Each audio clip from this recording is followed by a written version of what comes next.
إسلام بلا مذاهب، القرآن فقط. شنو يقول الله؟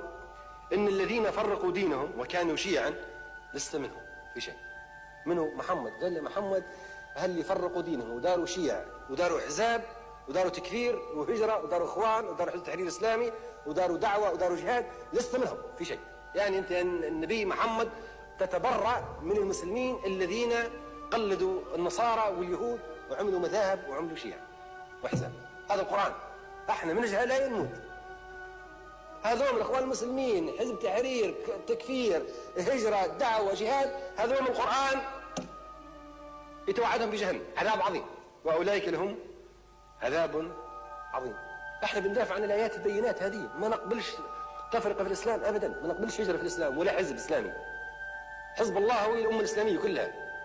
ولا تكونوا من المشركين من الذين فرقوا دينهم وكانوا شيعا كل حزب بما لديهم فرحون.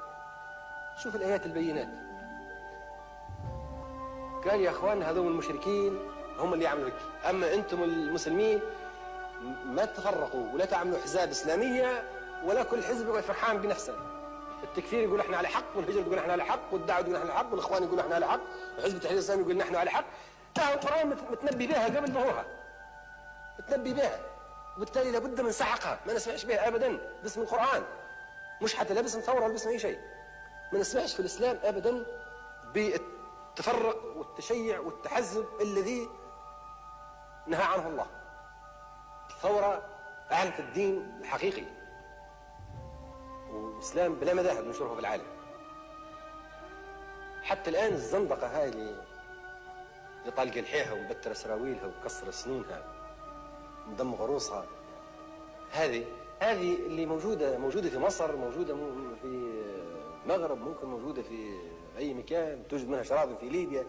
هاي ما تكفرنا بالإسلام، بالعكس تجعلنا نحن نحرص على الإسلام أكثر، لأن هذا عملية تشويه خطيرة. هذه وراها المخابرات الإسرائيلية والإنجليزية والأمريكية، وزرعتها في آسيا ودخلتها مرة ثانية. هذه ثاني مرة تنبعث الزندقة من آسيا كمحاولة لضرب القومية العربية من الداخل وضرب الإسلام.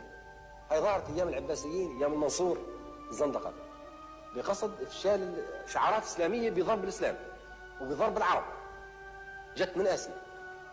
هاي الآن تنبعث من جديد، هاي جاي من آسيا مرة ثانية. السيوي ما يعرف اللغة العربية، نحن علمناه الإسلام، جاي بيعلمنا الإسلام وقال لنا ديروا تكفير وهجرة. احنا عرب ما نديرش تكفير وهجرة. النبي يقول لا هجرة من دار قد أسلم أهلها، معناها التكفير والهجرة كفر في بلد إسلام، هذه تهاجر بلاد الكفار. لكن النبي يقول لا هجرة من دار قد أسلم أهلها.